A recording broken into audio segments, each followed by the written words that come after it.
Thunder Radio,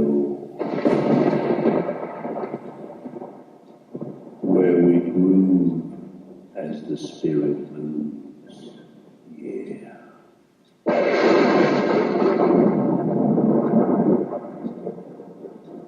Drawing the honey from the rock with the righteous Reverend Doctor on Booming Thunder Radio. Welcome, mighty friends. Welcome to the everlasting ark held within the wash tub, where the 10 kings have humbled themselves deep inside.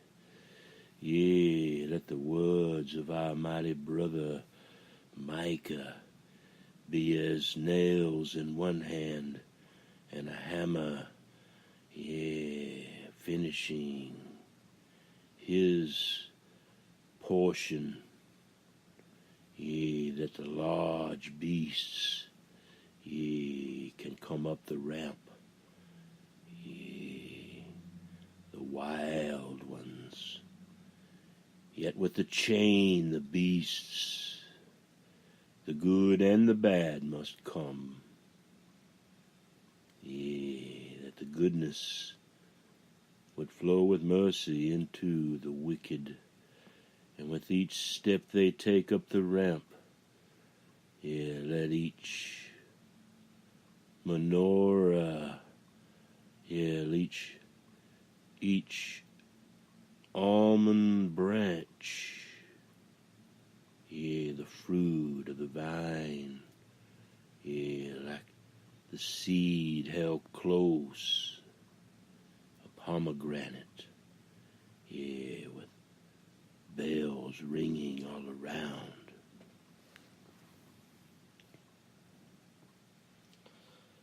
So our mighty brother and prophet Micah rebuked the Israelites in Samaria and Jerusalem for failing to worship God and for breaking the 10 Commandments. In these 2 cities, people grew rich by cheating their neighbors. Selfish kings took payment for giving help to needy people. Wise men demanded rewards in return for their knowledge, and priests expected money for giving blessings. Can you believe the wickedness, even unseen in these men's hearts as they stood before the mirror? Oh, let our hearts be made pure by the angels, the little willing vessels that never were able to step foot upon this earth. Let them come in the spirit, all 70 million of them, with bows, and each with their arrow, each with their moment, of sifting and purification for those that, have forsaken them, still forsake them even until this day.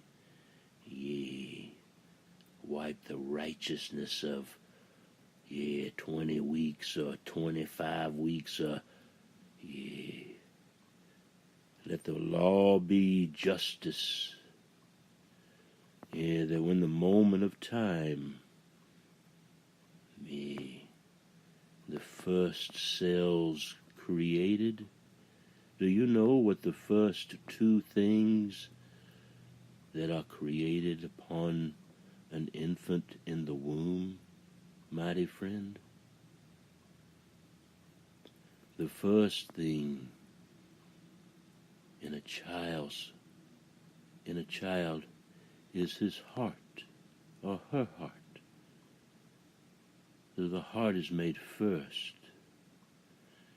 And as the heart begins to beat,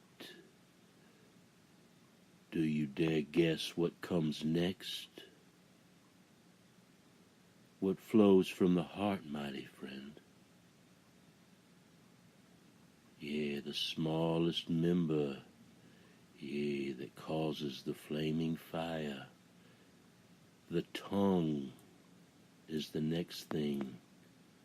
Yeah, so your words of life and your heart, two as one, this is the grand gate. Freely given to you all, and the words of Isaiah 55 would be true. The people of Samaria and Jerusalem knew that they had done wrong, and asked Micah how they might please God. Should they bring him burnt offerings of their best calves? Should they sacrifice their firstborn children to Moloch for him?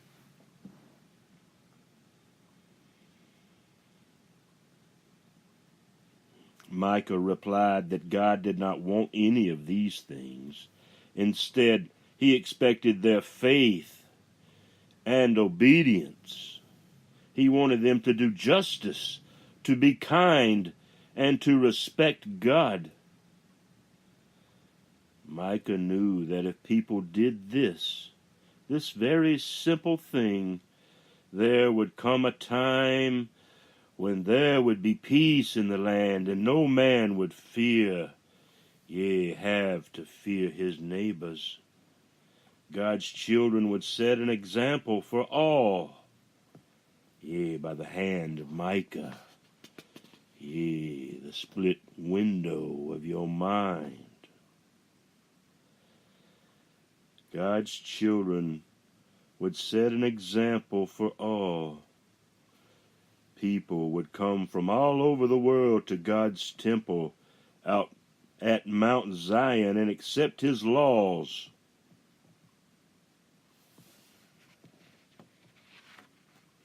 Within their hearts, in the new Jerusalem, mighty friends.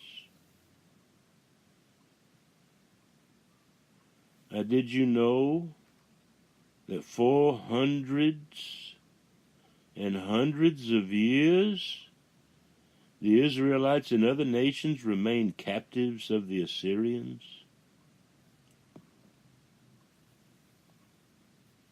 The prisoners were forced to worship false gods. Their homes, land, and possessions were taken from them. The prophet Nahum had a vision.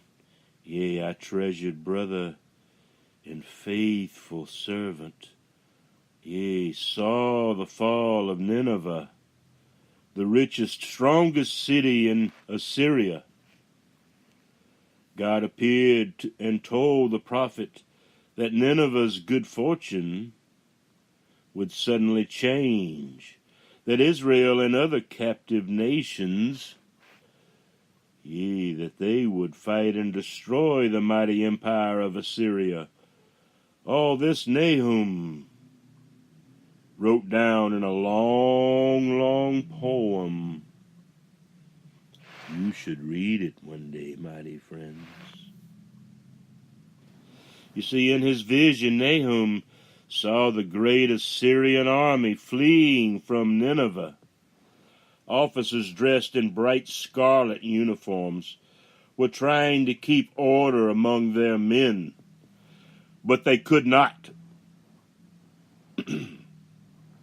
Horses and chariots ran wild in the streets, and captives took over the royal palace. Nobles, princes, wise men fled, and the rest of their people, with all the rest of the people, and scattered into the mountains. All those that lived by the sword died by the sword. God told Nahum that although the Assyrians were great in number, they would never unite again as a nation. Do you hear? He told him that the scattered exiles from Israel, they would band together and form their own nation once more. What do you see, mighty friend? Nahum knew that his God ruled over all men and would maintain justice and supply the needs of his people. Hallelujah, Yehoshua HaMashiach, for the faithfulness given Nahum, yea, that he freely gave the people, yea, in their great time of delight. And during a time when Israel was constantly threatened, yea, like this day and time, by its powerful and warlike neighbors, a man named Habakkuk prayed to God and answered the question, how long must Israel endure the destruction and the violence of its enemies? Habakkuk could not understand why evil men who robbed the poor and took land that did not belong to them triumphed over good, honest men. God answered Habakkuk and told him that he must have patience.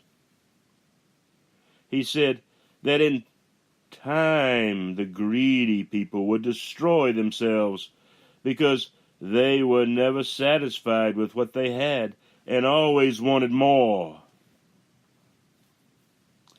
God also warned him that the number of captives would increase until one day the prisoners would form a great army and turn against their greedy conquerors. The evil men who were once proud and powerful would be scorned and shamed, and they would never rise again. However, God did not indicate when all this would happen. Habakkuk, standing on a tower far above the city, watching people come and go about their daily lives, yeah, like the stars in the heavens above, and the stars in our hearts, yea, dwelling places of the divine.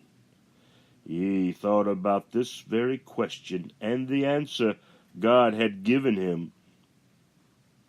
Only then, mighty friend, did he realize that God's time is not man's time, and that only the righteous survive, and that they must live by their faith.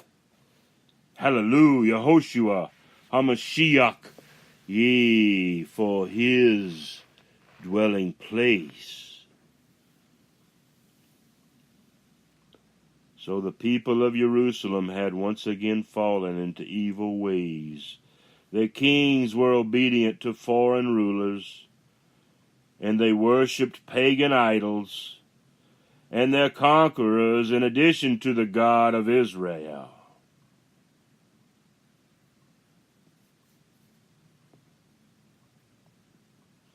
Of course, this was a direct violation of the first and second commandments.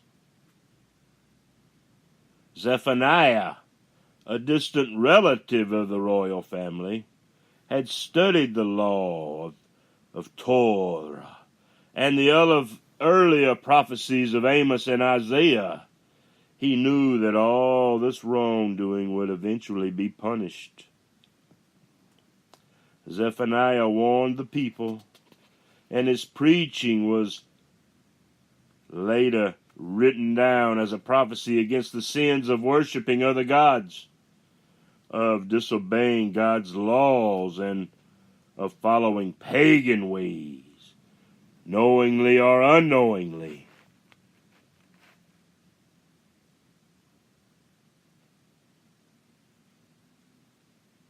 His vision was of the coming days of mighty Yehoshua HaMashiach, when God would search the hearts of all men. He would bless those who were faithful, punish the wicked, the idol worshippers, and prove that their false gods were worthless.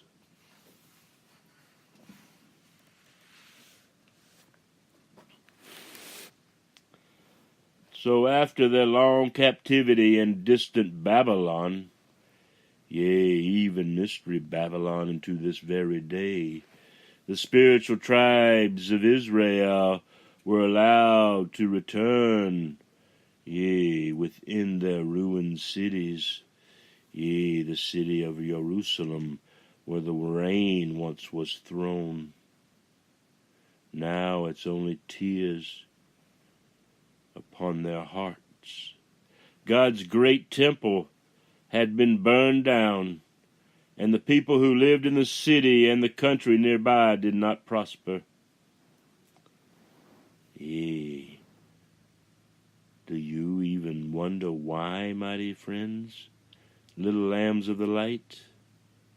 Yea, they appeared as Jews outwardly, but inwardly they were ravenous wolves and full of dead men's bones. They had built themselves houses, planted crops and vineyards, but the harvests were poor, and their spirits were depressed.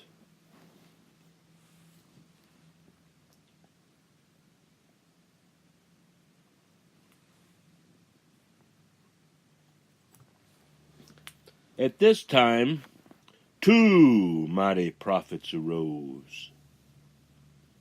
The first, Haggai, and then Zechariah. They both saw these conditions and realized that the people were thinking only of themselves and not of their duty to God, which was to rebuild his temple within their hearts and restore his worship within their gates. Zerubbabel, the governor, and Joshua, the high priest, listened to Haggai's message from God. They gathered the people together to bring wood, stone, and other building materials so that they could once more build a temple worthy of Yahushua HaMashiach.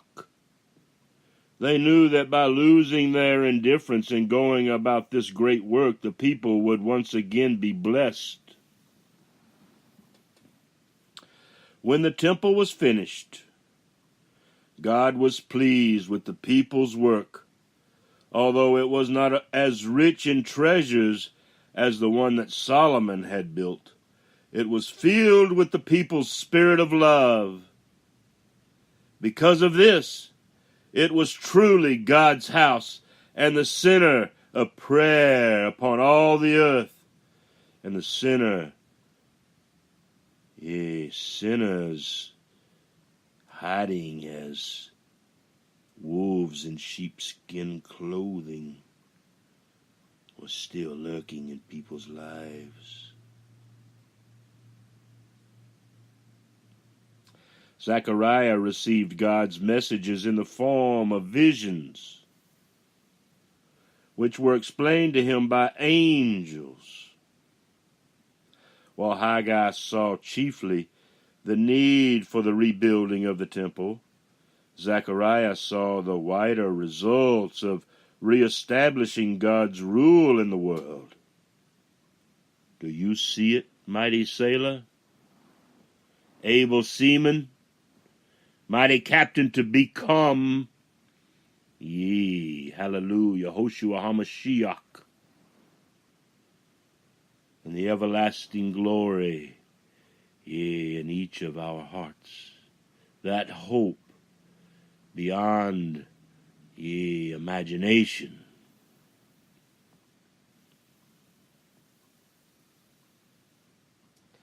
So one such vision was that of a man with a measuring line in his hand. You see, when Zechariah asked the man where he was going, he replied that he was going to measure Jerusalem for a wall. Hallelujah, Yahushua HaMashiach, to see how long and wide it should be. And the man went on his way, The mighty angel of Yahovah stopped Zechariah and told him to run after the man with the measuring line and say to him, Jerusalem shall be without walls, for her people shall multiply and spread all over the earth.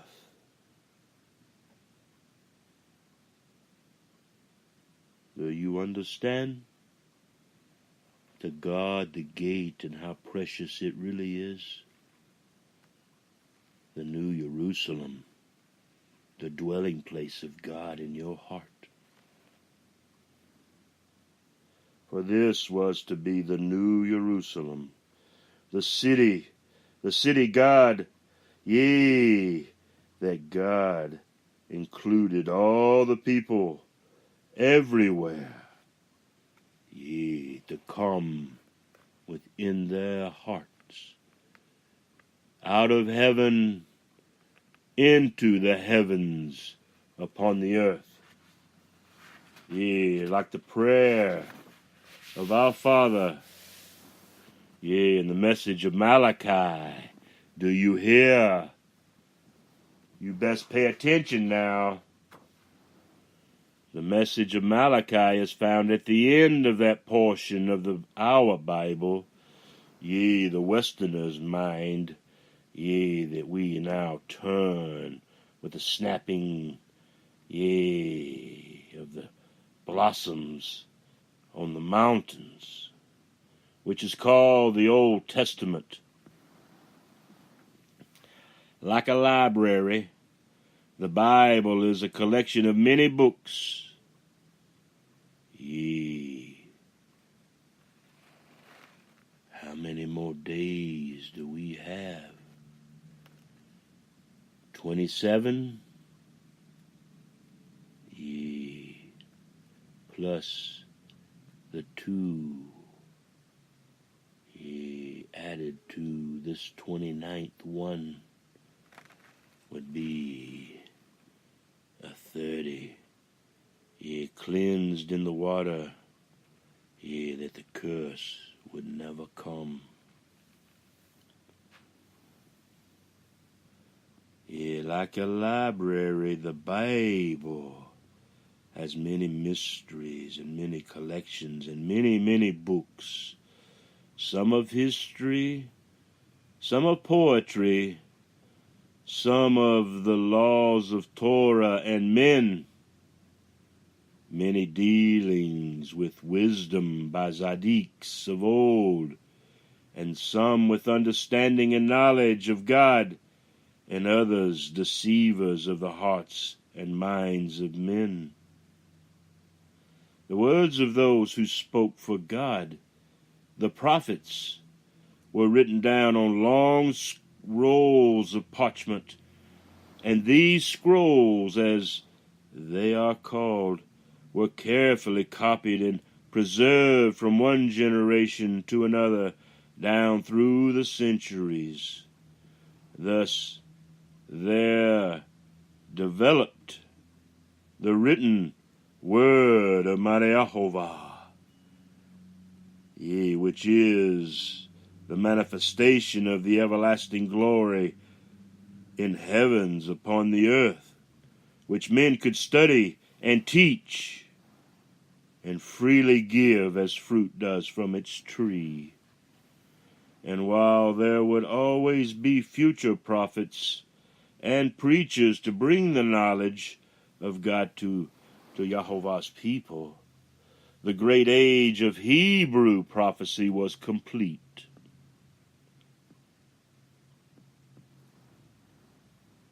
Malachi was not chiefly concerned with preaching against evil and injustice, as were the earlier prophets, but with a better and cleaner understanding of God and the way in which he was to be served and worshipped.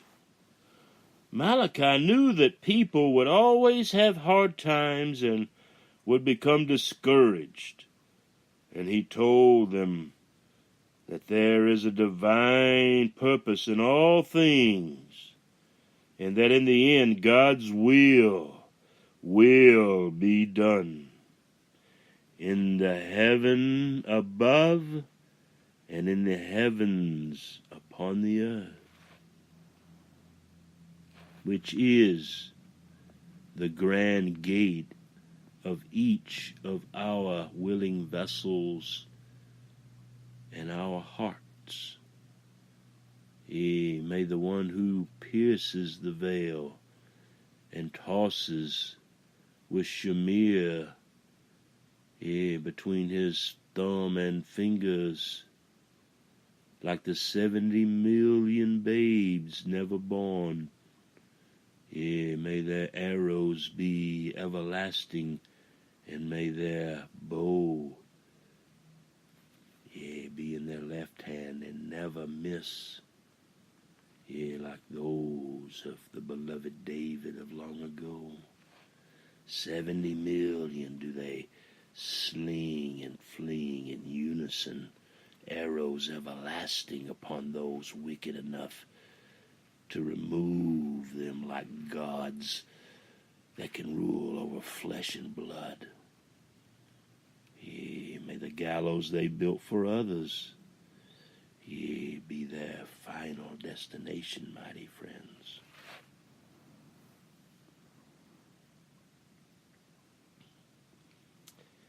Let them be counted, weighed, and measured. Let the rope, do they walk into it willingly, with eyes wide open, as it's hung up on high, sticking their head in for all they know for their brother, this humble little kitten, this mighty lion of Yahovah.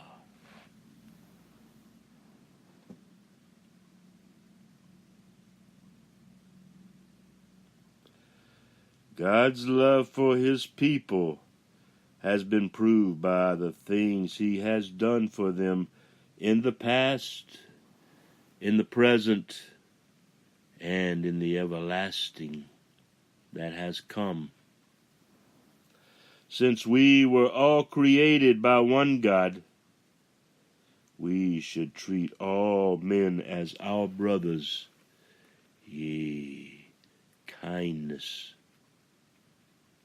mercy for the merciful. All else, may God have mercy on your souls.